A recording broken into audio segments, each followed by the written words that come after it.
Hello everyone, my name is Kanika Jindal. I'm an assistant professor in the Department of Management and Commerce, Mewar University, and I'm teaching you international business. So let's start.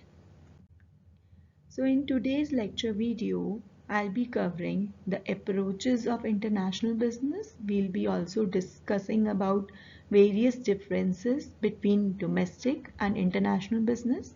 What are the various advantages of international business and what are the disadvantages of international business?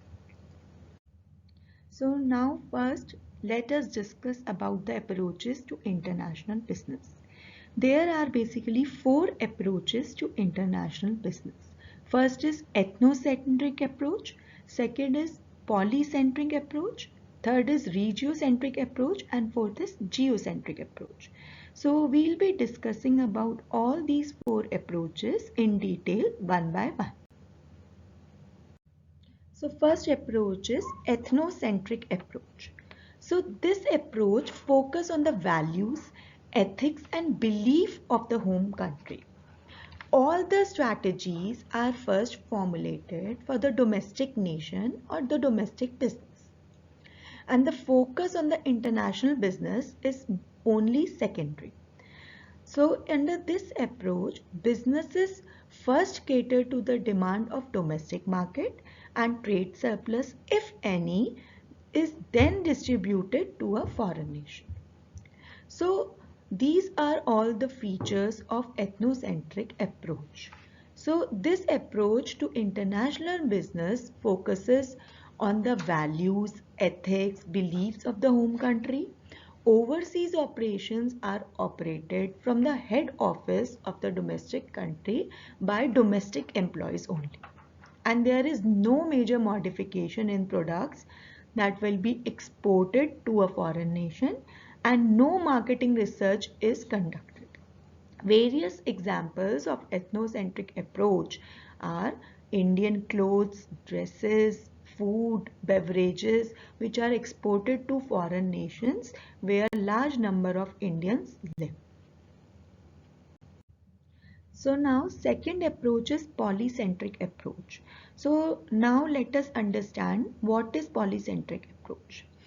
As per this approach, the business focuses on each host country because they consider that each country is unique in terms of consumer demand, consumer preferences and taste.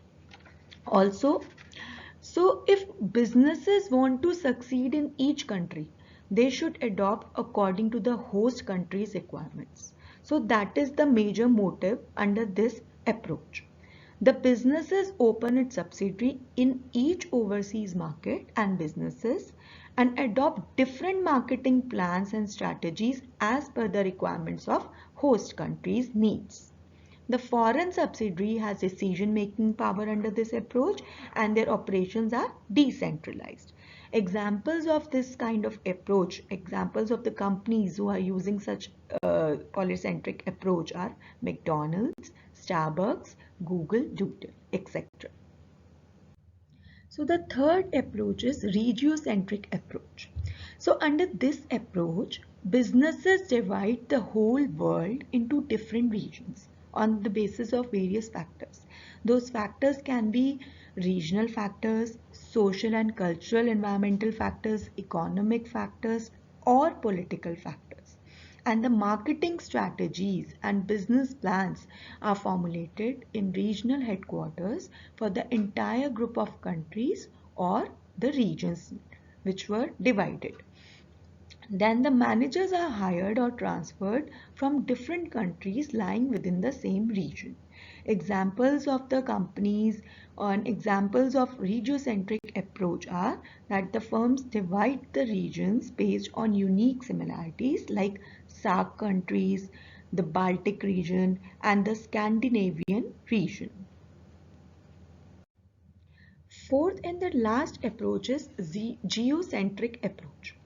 According to the geocentric approach, businesses consider the whole world to be the same as one country for the business operation. So this approach is basically used by big businesses which have large-scale operations and a significant presence around the world. So they have a very broader view under this approach, and the businesses select the best talent from the entire globe and operate with their large number of subsidiaries that is located around the world that coordinates with the head office. The businesses following this approach has a uniform and standardized marketing strategy, HR policies, and product design throughout the globe. Examples of the companies following this approach are Apple, Coca-Cola, Dell, etc. So these were the 4 approaches to international business. So now let us understand the difference between the international business and the domestic business. So in this slide you can see few points of differences between the domestic business and the international business. So first basis of differences is the approach. In domestic business, the approach is ethnocentric. So we have already read about the ethnocentric approach, which means that the focus is on the values, beliefs, and to cater the needs of domestic market. And in international business, the approach is either polycentric or regiocentric. So polycentric or regiocentric approach basically focus on the needs of host country or the needs of the world as a whole. Next point of differences is operating activities. Domestic business formulates the strategies, product design towards the national markets, national customers, and national competitors. However, international business formulates the strategies, product design towards the international markets, international customers, and international competitors. Third point is geographic scope. So domestic business basically focus on the national boundaries. The scope is within the national boundaries of the domestic country.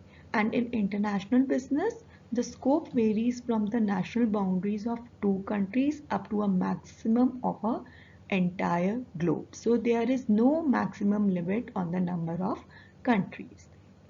Fourth point is operating style. So under domestic business, operating style includes production, marketing, which is limited to a domestic country within the national borders.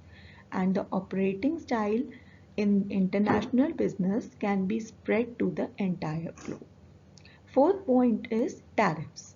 So in domestic business, tariff rates of various countries do not affect the domestic business because the business is operating within the national boundaries. So it has nothing to do with the tariffs and rates of other countries.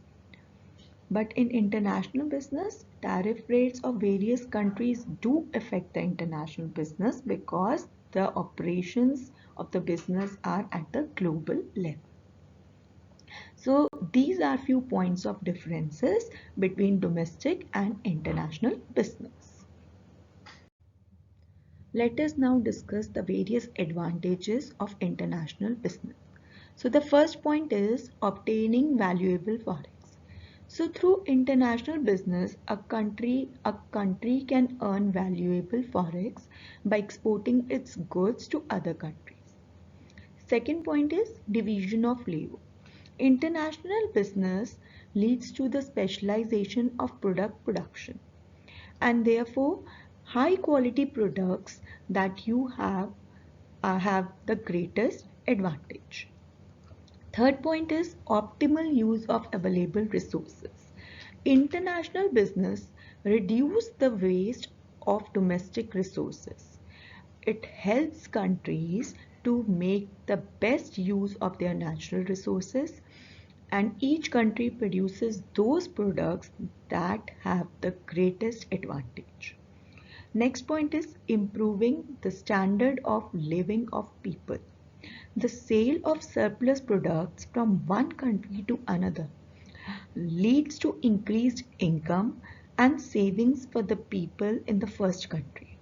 And this will improve the standard of living of people of the population of the exporting company. Next point is consumer benefits. Consumers also benefit from international business. They are free to use a variety of better quality products at a reasonable price. Therefore, consumers in the importing company or country have a variety of products, which is an advantage. Next point is promotion of industrialization. So the exchange of technical knowledge allows developing countries to establish new industries with the help of foreign aid. Therefore, the international business helps the industry development. Next point is cultural development. So in international business, which encourages the exchange of cultures and ideas between more diverse countries, we can adopt a better way of life, clothing, food, and more from other countries.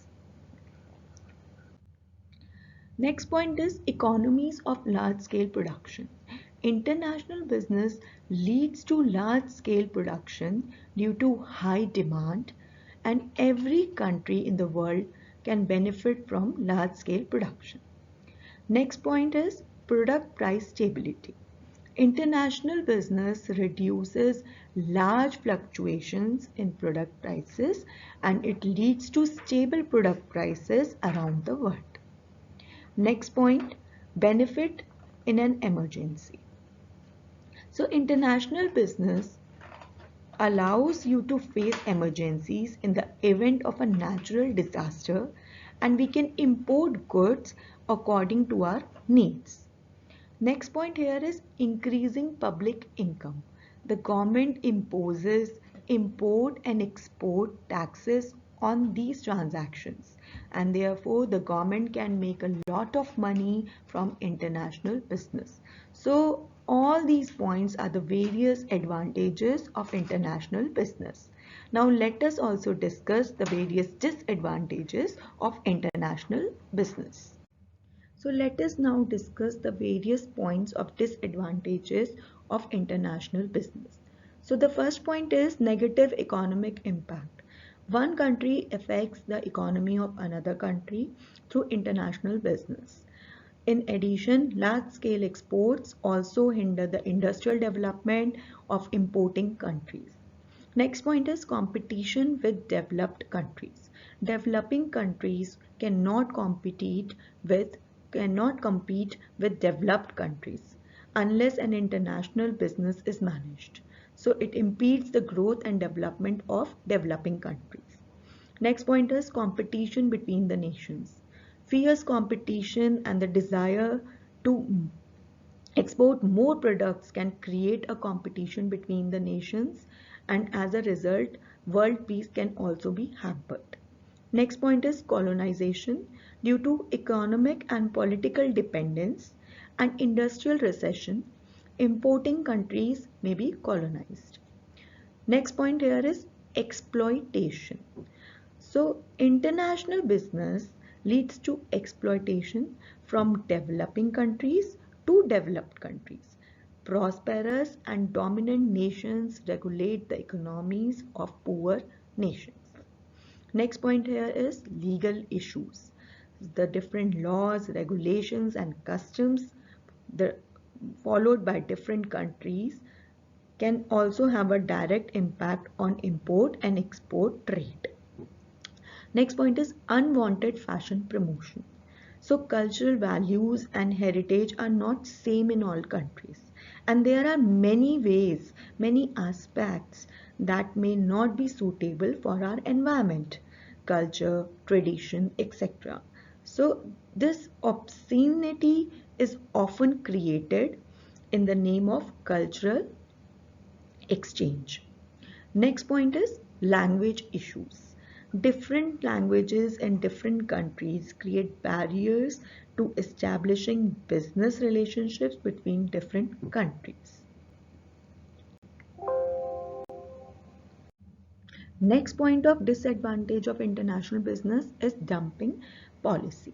Developed countries tend to sell their products to developing countries at prices below production cost.